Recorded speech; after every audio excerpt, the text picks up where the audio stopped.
Welcome to UberCube, the podcast where we discuss all things cube, but with refreshments. This is your host, Anthony Adams, aka UberBear, and today I am joined by my two amazing hosts.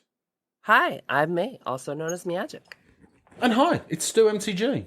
And so, May, I thought it would be kind of cool to talk about. I heard recently through the X/Twitter grapevine/KubeCon Discord that you are affiliated with KubeCon now. As what role?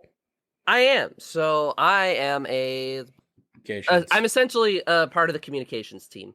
That is awesome. Yeah, we were struggling to look up the official title, but yeah, congratulations, May.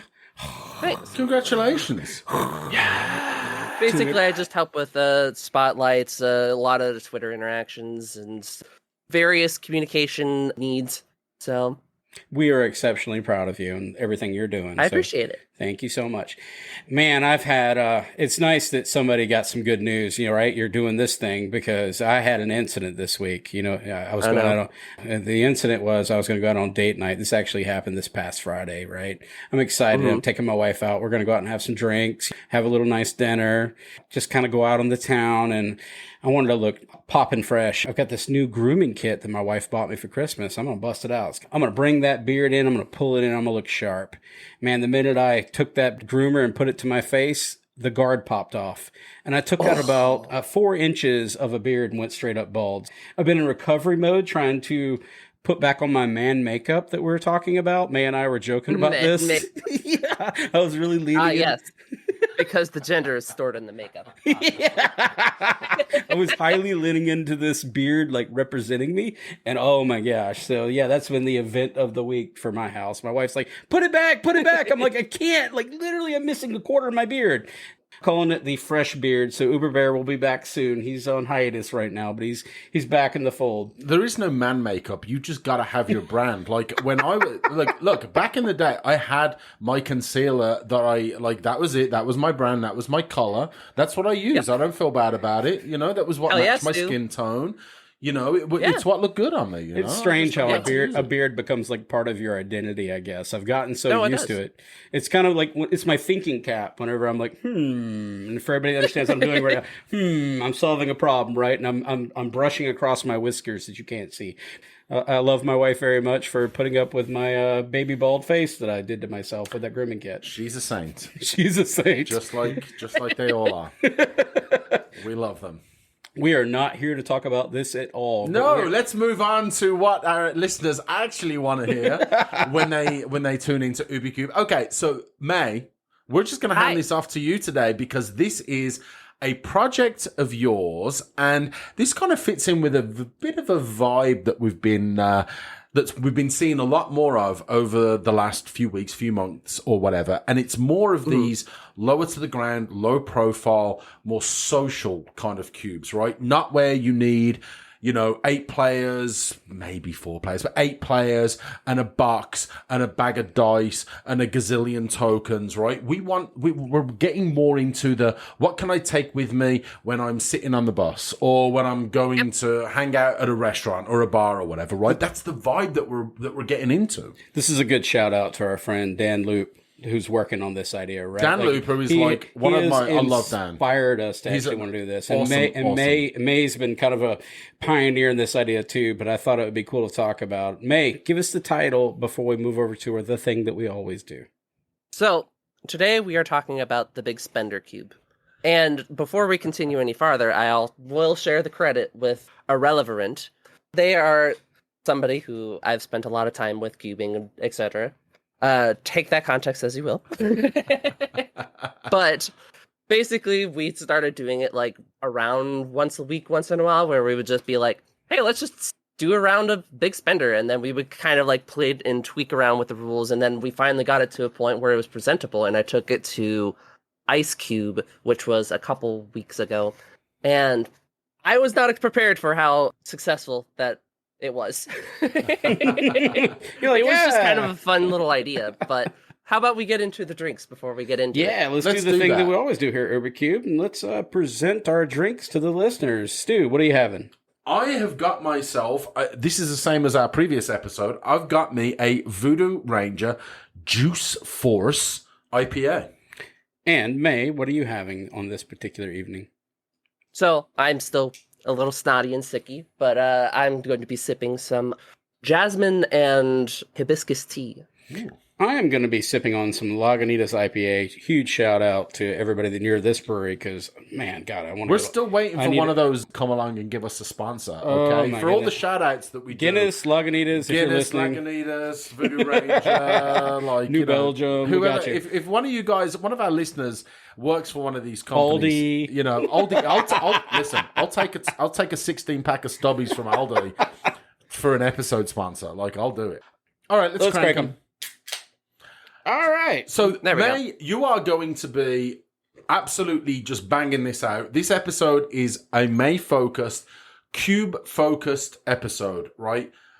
Yep. First of all, this is the first time I've seen this. I'm going to put this right out there. Anthony, I don't know about I've you. glanced upon it. Okay, so this is my first time seeing this. And I'm looking through this list. I'm not going to go into the pet cards or my favorite cards right now, but this is so fascinating to me. Going back to the statement earlier, this whole vibe of these super portable, super easy to draft. They diverge away from your typical cube experience, right? Where you get 3 packs of 15 or 3 packs of 18. You're drafting, you're, sorting out your tokens, you're getting your lands, you're sorting out pairs, all that kind of stuff. This is a whole new experience. It's all just expanding of part of the vibe of cube, right? Tell me about your start and tell us about this cube. So, for starters, I'm going to double up on what Stu was saying, is that, yeah, this is really portable. Like, I'm talking Ultra Pro deck box portable. Like, everything that I need for this cube is 81 cards, and it fits into a box. It fits into the little deck box, it goes straight into my purse. I have, like, a little coin bag on the side, which just has loose change into it. And that is all I need in order to play this cube. This isn't Wizard Tower, this isn't Dan, this isn't some weird new format in that way. It's still cube, but the way that you're drafting it is different. The way that you are playing it is different. There are some unique rules that I will get into in a second. To take it from the top, there are no basic lands in here. You can't add basic lands, there are no basic lands, we're just not worrying about it. What my vision for this was, I wanted to take it from the top of, what if you started a draft, but you had to spend treasure tokens to get the cards, right? So there are no lands, and because, well, there are lands in the cube, but there's no basic lands. You're not adding basics, there's no additional context there. So when you are drafting it, you essentially have 50 treasure tokens. I literally have my loose bag of change where I give you 1 quarter, 1 dime, 2 nickels, and 5 pennies. And I literally say, this is how many treasures that you have. Do you have like a bank in Monopoly where you can like take stuff back and like give loans, or is there any way to like get treasures, like exchange them, or there's no passing go or anything like that? No, but that would be cute. But the concept behind it was that I was trying to keep the general concept of the draft the same, and I wanted to have focused on that kind of deck building aspect and the drafting aspect without cutting back on like the actual play experience of what makes cube a cube. So one of the first things that I cut was, making it a sort of pseudo desert environment in a way was really important. The other thing that I really want to note is that the reason that I chose to make it like a bag of change rather than just like treasure tokens or cards or whatever, or like just a number on a dice, is that change you can actually use as counters. Because forever ago I mentioned that I was trying to work on a pile of pennies cube, where the whole gimmick was, hey, it's just like a bunch of like level up creatures or whatever that it's a pile of creatures and whatever that we're just trying to like stack up pennies on. It's just something that you can take around, travel, and whatever. It is something that you can play with pocket change, that you don't need extra pieces. It was a refined idea of my travel cube in a way of, I want to introduce the concept to get you to use that pocket change. But when I was actually putting it together, it's just like, but we could just use dice. However, this actually gives you a reason to use it. So when you have these treasure tokens, they just go back into the pool of change or whatever we want to call them, and then you can use that to re-represent counters and etc. So it actually has a dual function, and I think that's really cool. So what's the premise of the change during the draft? Referring to the coins that you're providing, what aspect is that? Is that purchasing based on mana value? Yep. What is the drafters buying their cards? So for the draft, essentially how the draft works is that we take it from the top and we draft 9 cards face up, a 3x3 grid. Everybody shares that pack and then goes in turn order. Essentially during your turn, during the draft portion, that you can spend your treasure tokens equal to that card's mana cost to buy that card. And then it goes directly into the deck. There is no deck building phase. That is really important for what this cube plays like. There's no deck limit. So you could have theoretically just a deck of 7 cards, just your opening hand. I'm going to win with just these 7 cards. But the important aspect is once you buy those cards and the game actually starts, you don't pay for the mana cost of the cards again. You do not pay to cast spells. Once you spent the treasures to buy that card, it is now free to play. So say if you buy cancel for 3 treasures, when the game actually begins and you can like replay cancel over and over, you do not have to pay any more mana for that cancel. And that makes the most sense, right? Because if you've got 50 treasures and you've got 50 treasures worth to buy the cards, then, and you're not like increasing or decreasing the number of treasures you got, right? At the start of the game, you've got your 50 treasures still, so you can always cast the full cost of your entire deck with like the mana or treasures that you've got when you start, right? So you don't, all you need to do, put them aside, and then you can just draft everything. So you're circumventing the feel bad too, in so many words, of the mana screw, right? Like mana is not really the component here anymore. Are you emulating games like Yu-Gi-Oh and whatnot whenever you're getting the spells don't have like associated costs so much? You're can be. It kind of feels like it in some ways, but the part that is important to note is that you're essentially trying to play a balancing act between how many cards do I need in my deck in order to not deck out and win the game? How many treasures do I need when the game actually starts, so that way I can actually pay for activated abilities or whatnot? And then how many actual cards do I need to win the game? Okay, so the treasures still have value. So that surplus, once you've bought the cards, isn't burnt. You want to be able to have those to reinvest in something like cost Simic to do the thing, right? The activated ability now requires treasures to activate the ability. So the casting of the spell is free, but the activated ability has an associated cost from the coins. So let's take a card that a good number of people should know, and that's Student of Warfare, right? It's cost 1, it's just a white, it's a human knight, it's a 1/1, but you can level it up for 1 white. Essentially, when the game starts, you do not have to pay the 1 white to play the card, but if you want to make it stronger, then you have to pay additional treasures to make it better. So if you want to make it a 3/3, you have to pay an additional 2 treasures in order to make it a 3/3, right? So you have to have those in your bank account / coffer. Yep. So during your draft portion, when you're making decisions on your spend, you're being very deliberate on what you're willing to purchase to make the deck. The deck size is a consideration, and then the activated abilities has an additional cost. The question that I have, because we're kind of warping Magic, the fundamentals of it, and blending into other games, I think it's interesting. Like you're taking Magic and making it more robust, more compatible, more portable, as we talked about for like new players. It kind of changes some of the game rules. One of the questions that Stu and I had whenever we were pre-gaming a little bit is, does the deck limit once you're out of cards? Is the game over? Yep, game's over. Once you're out of cards, the game's over. So that is a very real win condition of somebody can just try to focus on stalling out, not dying, and then just waiting for everybody else to deck out. And that's a very real risk. So outlasting, like you'll notice, the spending matters. And so now you've got this weird like juxtaposition of investing to make the deck size relevant, right? And then also making sure that you have enough in the coffer so that you can reinvest to pay the abilities. Yep. That is wild. It is cool. It is an extremely wild format, and it's And there's haymakers. Like these, I looked, so I considered that. You can't just go through this and be like, I'm just going to take all the ones and twos and then just play those cards until the end of time and wait for people to deck out, right? There are haymakers in this cube that are going to end the game very quickly if you don't have answers to them, right? So I kind of got that vibe from it where you've got that, and that may be a legitimate strategy if you've got some kind of control shell where you're thinking, okay, I'm going to bounce things, I'm going to, counter some spells, I'm going to, destroy some stuff.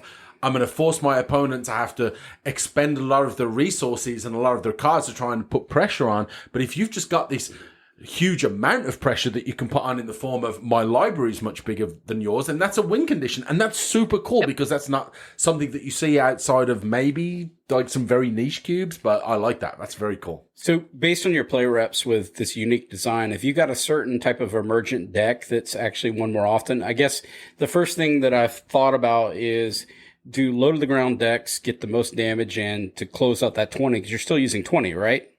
So everybody has the 20 life. And for additional context, this is 2 to 4 players. It's multiplayer. So whether or not you have one opponent or 3 opponents, it doesn't particularly matter because usually the game's ending around 4-ish turns. The game itself is fast. The real difficulty and time-consuming part is the draft part, because all that information is public. You know what your opponents are drafting. Your opponents know what you're drafting. So trying to kind of adjust what you're drafting based around what your opponents are doing in order to make sure that whatever your win condition that you're planning is can actually go through is a huge portion of this game. The draft is the game.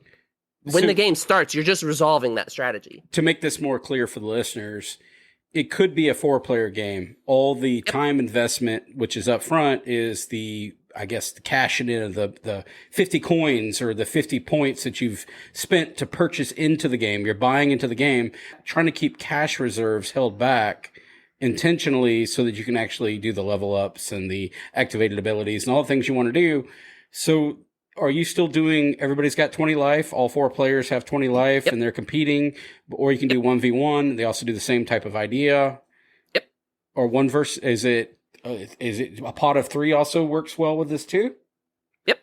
Pot of 2, pot of 3, pot of 4. Interesting. It is. And let's go back to that, right? This is where I love like this dichotomy of interests in a cube like this, right? So again, going back to the paying the costs, you have the opportunity to, let's say, put some haymakers on the battlefield, right? Put some 5, 6 mana, 7 mana, whatever, a top end on the battlefield. I'm not paying for the cost, right? I can put those out for free, but I can put those out knowing that I have to invest resources into them if I want to like gain benefit. Let's say I want to, put a bunch of mana to make a creature bigger, or to, make it +1/+0, or give it flying, or so on and so forth, right? I might invest a bunch of my resources, and then you know what happens? It gets murdered. My beautiful dragon that I was putting out, that I turned into a 6/3 flyer that was going to win me the game, and then it got murdered. And my opponent only had to invest 3 mana into that. But I knew my opponent had that murder. To make this more tangible, so like I'm looking at a card right now, it's Frilled Mystic for 2 green, 2 blue, which is mana intensive on normal Magic. Like when we're playing a normal cube, like that's a card that I love this card, but it's a hard to cast card. Elf, Lizard, Wizard. I love everything about that, right? But Flash, whenever it enters the battlefield, you may counter target spell. And I think it's a 2/2, right? But what's interesting about this card is when you're buying this card, you're treating it as like 4 colorless mana. Is that correct? Like it's 4 coins. It's 4 coins no matter what. Color identity is not really a thing until you're paying for activated abilities. Right. So where we kind of tie into something interesting, like, what is it? Vorel the Hulklade for 1 colorless and Simic. Get a legendary creature, human merfolk, 1/4, and you pay Simic, so now 2 coins. For each counter on target artifact, creature, or land, put another of these counters on that target permanent. That's where the coffers comes in. So during the draft, you would have paid 3 coins to get this card in your card draft pool, right? And then an additional 2 to buff your your army. Let me ask you this: you've got your 50 coins, right? So I start out the draft, I get 50 coins. do I get my 50 coins back after the draft? Nope. So I pay 25 Whatever you coins spend, that's what you have. for the draft, and now I have 25 coins after the fact to play my activated one thing that abilities. I'll note that's different compared to 1v1 versus multiplayer is that multiplayer, you're only playing one game, but 1v1, you're playing a match. So when it comes to your management of resources, it's different between 1v1 and multiplayer in a way that's really unique. But managing your resources to make sure that you have enough mana to spend on your things between both of those games and 1v1 is a huge thing to think about. Okay, so my brain is on fire here. My brain is on fire. So my brain is on fire. Not to call out, we've already talked about specific cards, right? But I'm looking at, there's a card that's sticking out to me right now because it's on my screen. It's right in front. It's double negative, right? This is 2 blue, I love 1 red. negative. Counter up to 2 target spells.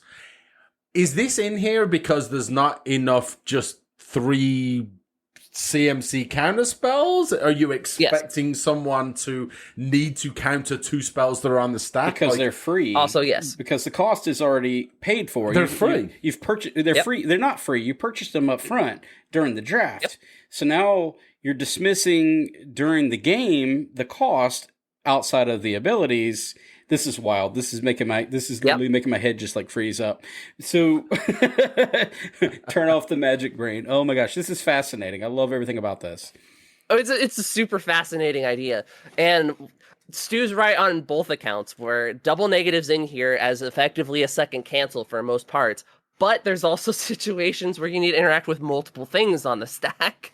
Because a big part of how this plays is that you're trying to get this haymaker down, and you're trying to win with said haymaker.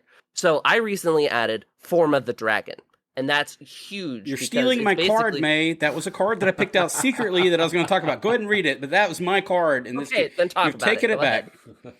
Take it back. That's my favorite card. No, I'm so excited to throw this card in.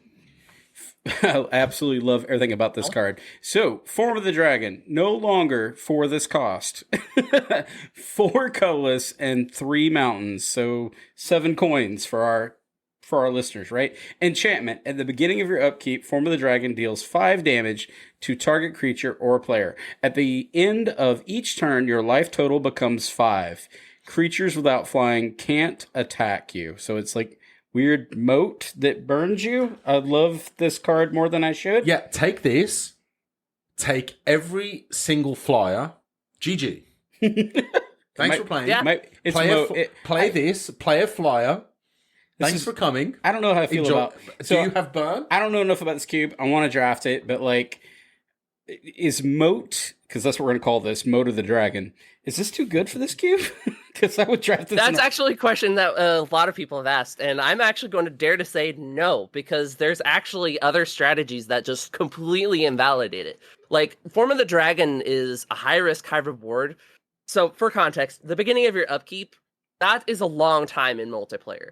And even though the turns are only like 3 to 4 maybe turns, right? Like 3 to 4 maybe rounds, not turns. Getting back to your upkeep is a long time. So getting that additional 5 damage a turn, it is a hard clock on the game. You are going to win the game eventually. You just need a way to, prevent that. And like what Stu said, oh, what if I take this and draft all the flyers? Well, your opponents now know that you're trying to draft it and take all the flyers. So if somebody's trying to draft aggressively, they will prioritize getting the flyers to make sure that they can slap you. I will also add that one of the big strategies of this cube revolves around what's called Ball's Invoker, which is 2 and a red Dragon Shaman 4/2. You can pay 8 colorless to have it deal 4 damage to each opponent. There is a strategy in this where you just take all the rocks, you take a card that doubles its ability, and you just focus on just hitting for multiple times in a row and just nuking everybody out of nowhere. Form of the Dragon is dead on board compared to Invoker. If Invoker lands, Form of the Dragon's dead. It's so balmy as well. Like, the fact that you've got a cube like this, going through the rest of the list where there's a lot of lower CMC cards, right? You've only got 50 tokens. And 50 tokens, they can evaporate very, very quickly if you're drafting 2, 3, 4 CMC, right? They can go very quickly, especially, like, I'm used to having 40 cards in my deck. I'm not going to have 40 cards in my deck. I'm going to have 7 cards in my deck, maybe 10 cards. You're going to have exactly what you draft. Yeah, it exactly. is a weird experience. Which is so crazy to me. I'm going to go with one that I really, really was about. Anthony highlighted one card. Actually, I have secretly found what I believe is the most powerful card in your cube. It's just so wild. And our good friend David, just forgive me for what I'm about to say. Elixir of Immortality. Yep. For 1 colorless, no longer, but 1 coin. Brain on fire again. Artifact. Pay 2 coins, 2 colorless. So you gain 5 life. Shuffle Elixir of Immortality and your graveyard into your library. And your graveyard. Pack 1, pick 1, pay that 1 coin. Pay 3 over time, give that to me, because the deck actually straight up a win condition. Yeah, like outlast your opponents, like forever, sort of, kind of, until you're out of coins, I guess. And it's another counterpoint to the Form of the Dragon thing of, okay, cool, great, you deal 5 damage every upkeep, Elixir of Immortality. Yeah. You can't kill me. So if this is your first time listening to UberCube, and your brain is on fire right now, because this is wild. All right, so it's an extremely wild environment, and the thing that I'll note about this environment that we haven't mentioned up to this point is that there are cards that generate mana in here. So there are the diamonds, for example, Omen Hawker, which is effectively just a soul ring in here. We have 4 total lands with Contested Warzone, Gemstone Mine, and then 2 cards which are effectively the same with Rupture Spire, Transguild Promenade, where the whole gimmick of it is that even though that the lands are there, they are a very limited resource, and they're a contested resource.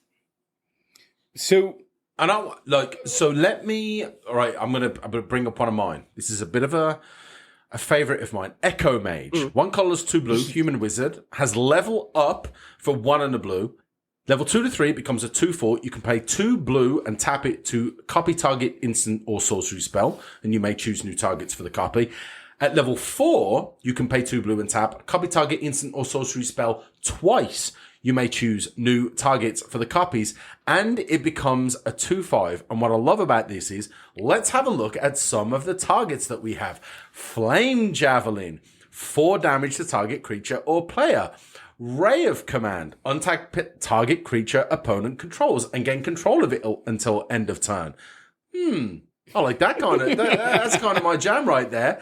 It just seems like there's so much cool stuff to do with cards like that, right? Like, I'm willing to spend my 3 tokens, my 3 treasures, to get that value, and then to be able to just pay 2 tokens or 2 mana to be able to get all this extra value from these instants or sorceries. Like, that's super cool. So, May, based on all this stuff that we kind of talked about, where, like, you're definitely...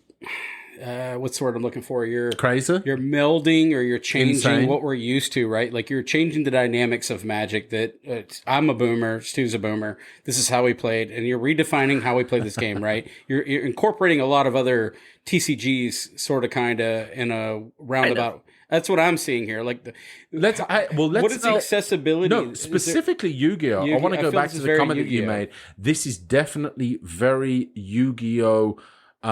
Parallel where you to just that, sacrifice right? the creatures to get the cost to level up to the next creature. It's very Yu-Gi-Oh. Yeah, I never played Yu-Gi-Oh, but my little brother played this stuff. I know about it. I did watch the cartoon for like a season, maybe. I'm not going to qualify that. Well, a fun fact about me is that before Magic in like 2017-ish is where Magic became my main game.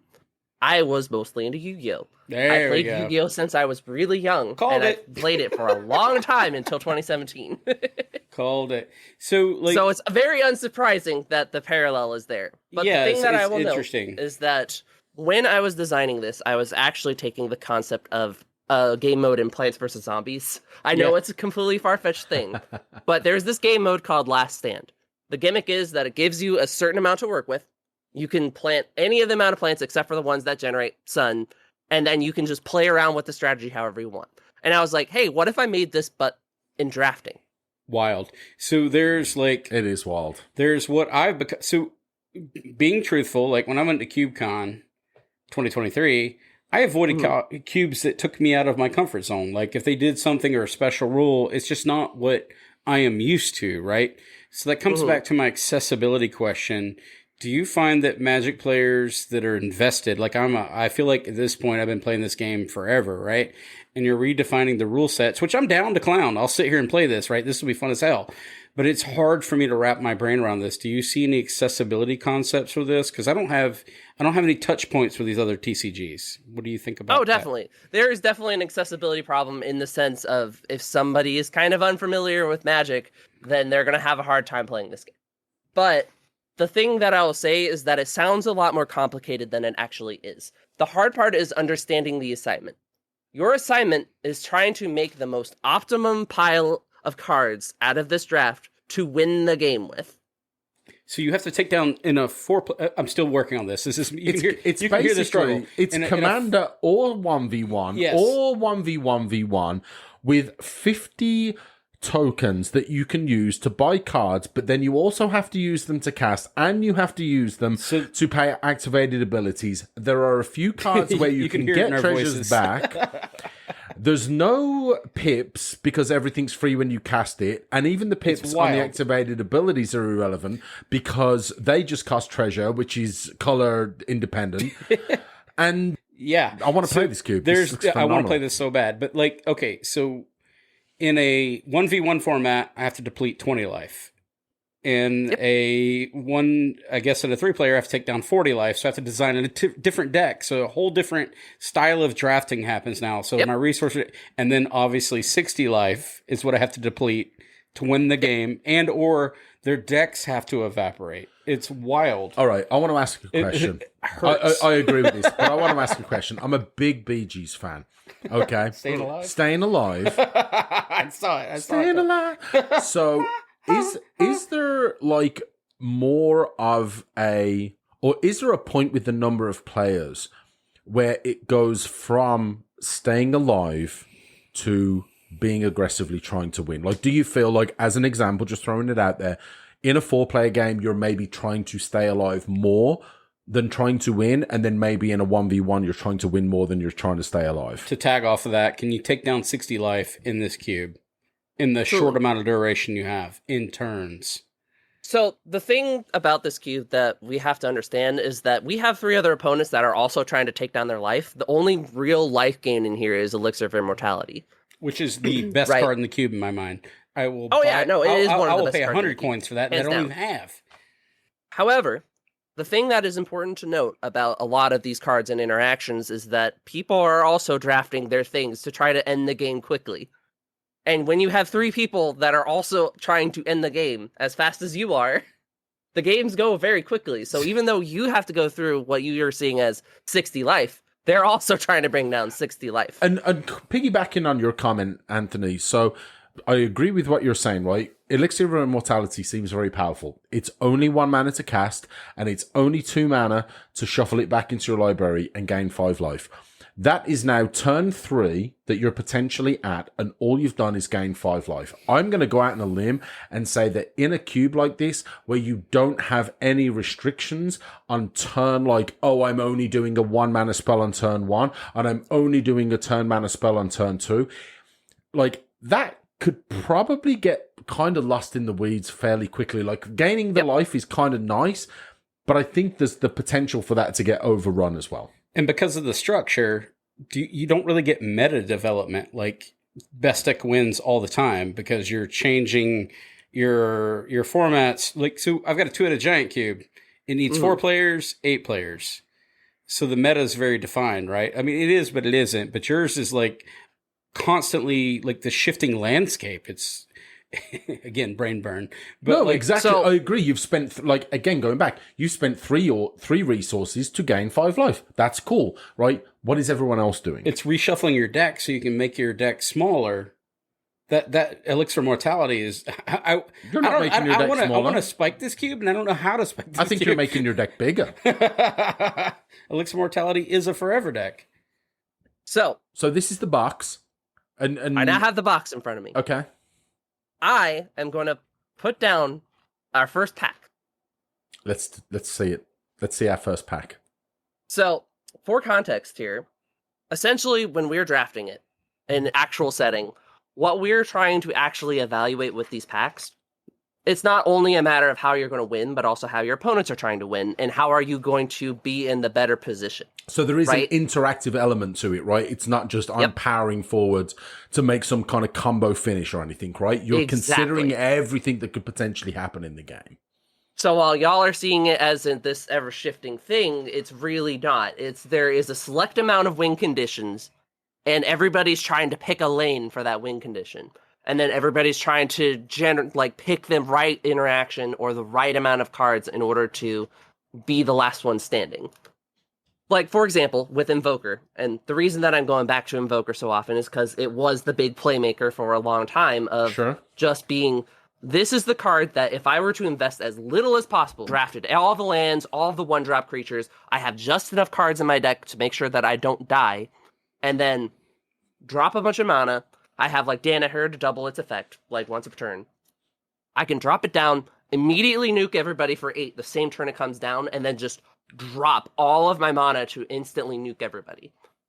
Everybody's aware that I have this. They're aware that I have the treasure to do this. So they have to hold up interaction in order to make sure that I can't do that. Yep. That's so and cool. That's what makes this game interesting. Because all of that's decided during the draft portion, not trying to guess it during the game portion. I love it. I dig it so much.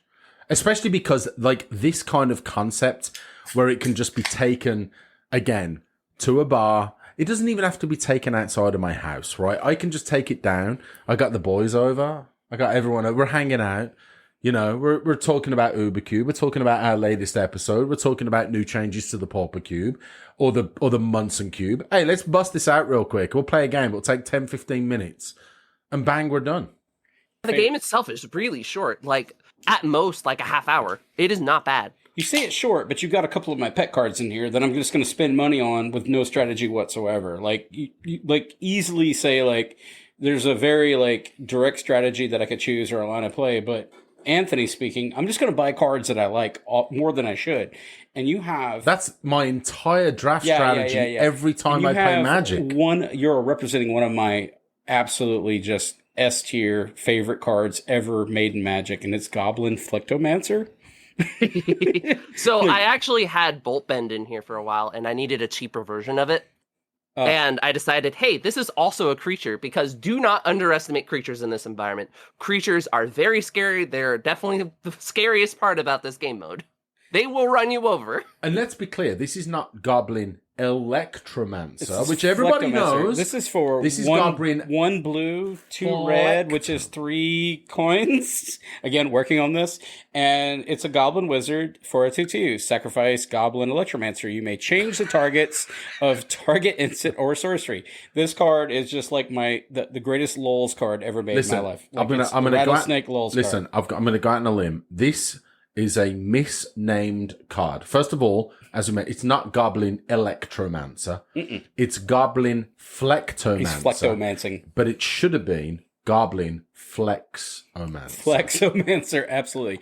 Wizards, what are you doing with naming your cards like this? So, May, when you're actually building this cube, I want to know about this design process. We've kind of talked about this unique, I'm going to say borderline strange, like, divergent. I'm going to use all these words, right? But like you've had some unique outside of the box cube design techniques that are very adjacent to the, as we talked about, Stu mentioned it, the bar cube design, right? Like you wanted this portable. Yep. I want to pack up and travel, throw in my suitcase, play. Yep.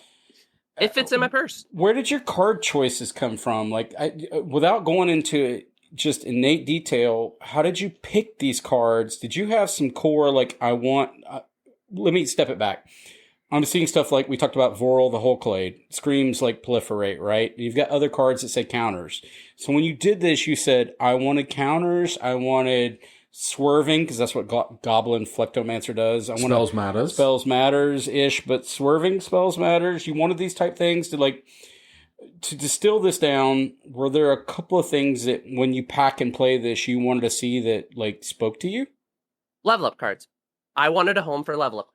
Because let's face it, they are just too expensive for a majority of places. They're just not powerful enough for a majority of places. And the big reason that the level ups work in this specific context is the fact that you are paying very little for the actual creature, but you're trying to balance how much you need to spend on those creatures. So it actually becomes an interesting game of okay, if I can spend, like, say, 1 to put a level up counter on it, and then I can just proliferate it with this miscellaneous cantrip, and then find a way to put the cantrip back into my deck, so I can try to re-proliferate it again, then you're trying to find ways that you can cheat those costs. Listen. Ways that you can re-proliferate and make your cards stronger without Echo paying more. Mage. Echo Mage. Echo Mage I is a am big putting everything into my Echo Mage immediately.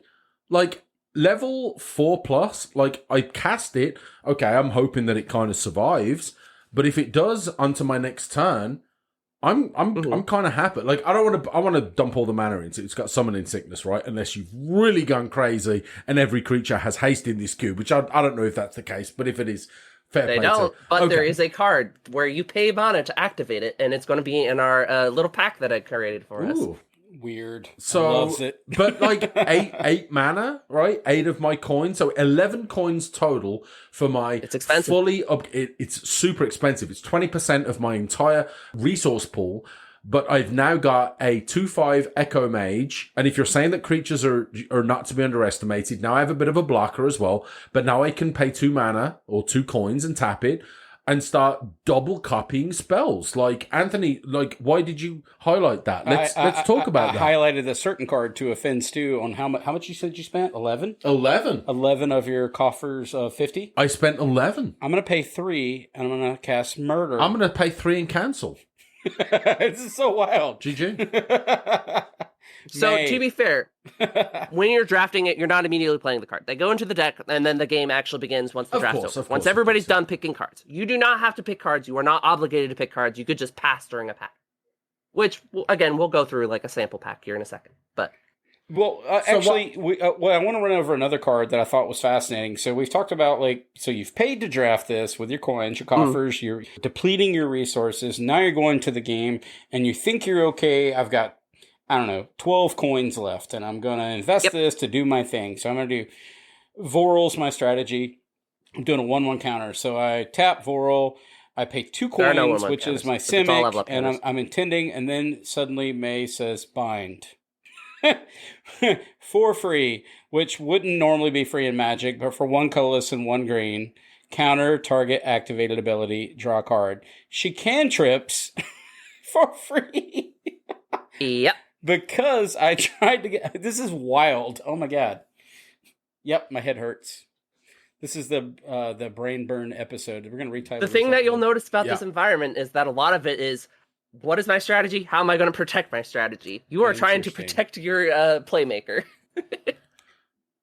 I don't know if there's much more we can say about this. No. I actually think, right, normally we would go to like closing thoughts and have all this summary about all the stuff that we've talked about. But I honestly think that the best way to close this off is just to say, go and check out the list. Go check out the overview and the description that May has put on this cube list on Cube Cobra. It says, here's the vibe. Here's how you play this cube. Here's the cube list. It goes through the details. And again, as is the such beautiful thing about Cube, there's no hard and fast rules on this, right? You can go and make your own changes to the list, to the rules, whatever you choose, whatever vibe works for you.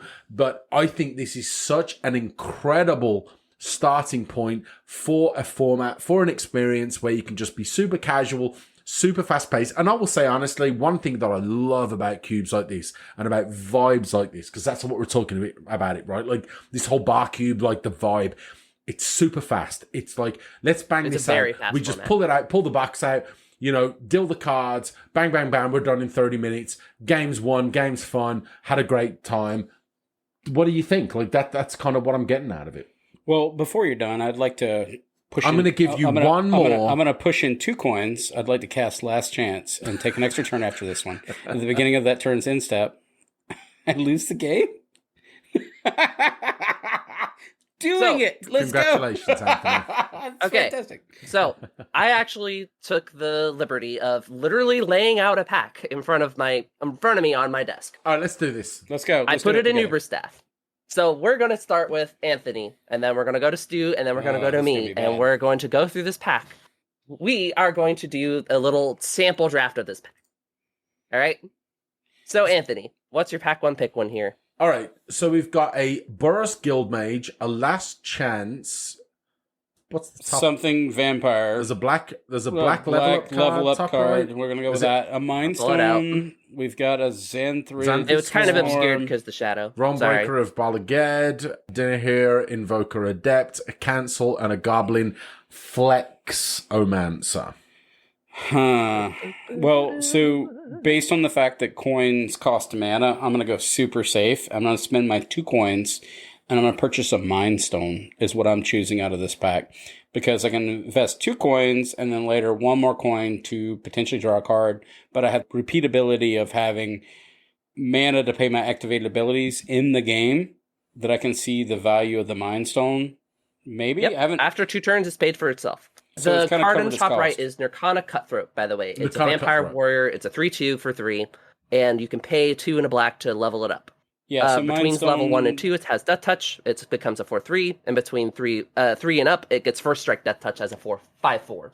Yeah, Mind Stone made it seem kind of, I guess, safe, but it's deliberate because I can see... I would try to find ways to go long game based on what we've learned about this cube in the last, 40 minutes, 50 minutes or whatever, that I would want to try to outlast my players, and I want to suspend my resources as long as I could, so I see a lot of value in Mind Stone. How about yourself, Stu? Okay, so I think it will depend on how many players there are. In a 2-player game... We're pretending that this is just us 3. We are literally sitting down and we're going to be playing together. Okay, so that changes my choice. So now this is a 3-player game. Okay, if it's a 3-player game, I'm probably going to go with the Dinahir Invoker Adept. Great choice. It's 4 mana. It's a hasty creature, so now I've immediately got pressure. I can activate abilities of other creatures I control as though those creatures had haste. So that gives me an incentive to put creatures down immediately that have an ability that is relevant early on, put some pressure on.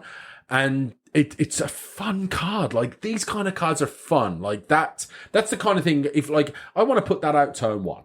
Put that out turn 1, have the ability to put another creature out. I'm feeling pretty confident. How about yourself, mate? So, there's actually a few things that Dinahir can do in this cube that's particularly fun.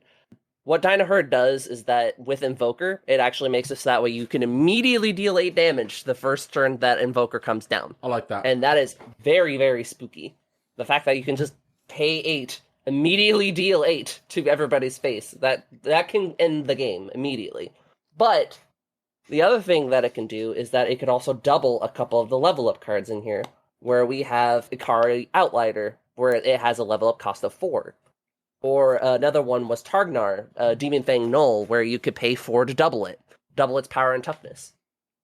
There are just lots of little interactions like that. Or Nivix Guildmage, where you could pay 4 to copy target instant and sorcery, and then copy it. Or Echo Mage. Thank you. Point is that there's some really neat and shifty interactions, but it's on its floor, it's still a 4/4 hasty creature. So that's a great choice. You can actually feel where I struggled to actually pick a card from here, because card evaluation, I think, actually gets transitioned pretty hard too. Once I've purchased this card, I have this card, it's now free, it really messes with my brain. Because I'm playing a different type of game of Magic, so for me as a person with the struggles that I have, it feels like accessibility is a problem. Do you remember at CubeCon I'd have a hard time with this? Do you remember CubeCon when they asked about what card you would take? They gave us a pack of 15 and said pick the card that you would take. Yeah, we both chose Strip Mine because Strip Mine's absurd, right? Strip Mine is the Mind Stone pick. Yeah, basically, it's the safest pick. But Dinahir is like the Entomb pick or the Fable of the Mirror Breaker. Yeah, pick, I can see or that. Something. It's the aggressive, I'm trying to do something fun, trying to do something aggressive. My secondary pick, besides Mindstone, actually would have been Last Chance, just because the risk reward involved with it. It would have been my all out type of situation. I would have done the thing, right? I believe in those type cards too. So this is a fascinating cube. That was fun. Yeah, so it just kind of really emphasizes the power of cube and how it's just not confined to this rule set, right? The vibe of cube far expands the borders of what Moto even projects, right? Or even my artifact cube, etc. There's so many possibilities. And this is interesting how you've taken an idea and you've made this divergent idea where you've made our brains burn. And I appreciate that. And this is so much fun. All right, so as always, I want to give a huge shout out to all of our Patreons, to Keaton, Lord Justice, Chris Singer, Nickel Point, Stephen Conifal, Preston, and Sam McKenna. Huge thanks to you guys for your ongoing support of the show. If you are a big fan of the show, and we hope that you are as you're listening to us right now, give us a 5-star review on your chosen podcast platform. You can also give us support by using our altersleeves.com affiliate link, altersleeves.com/UberCube. Get 5% off your purchase. And also, you can use our Inked Gaming affiliate link. You can check that out. It's available on our Twitter as well as our Discord. Go check them out. You can get some playmats, dice bags, mouse pads, all kinds of custom products for your cube or other Magic experience. You can also reach out to us via Twitter at UberCubeMTGPod. Or if you've got a question about an episode or even an idea for an episode, you can reach out to us, UberCubeMTGPodcast@gmail.com. The link to our Discord is on our Twitters, all the socials, all that kind of stuff. Again, big thanks to our Patrons, patreon.com/UberCube for all the ongoing support. And Anthony? So we have a thing we're organizing based on the Ice Cube. Very exciting. And by the time this episode comes out, we hope that we have an official pamphlet, but at the Gathering Place, we are working on an idea, and we're going to try to unite 64 cube players to compete.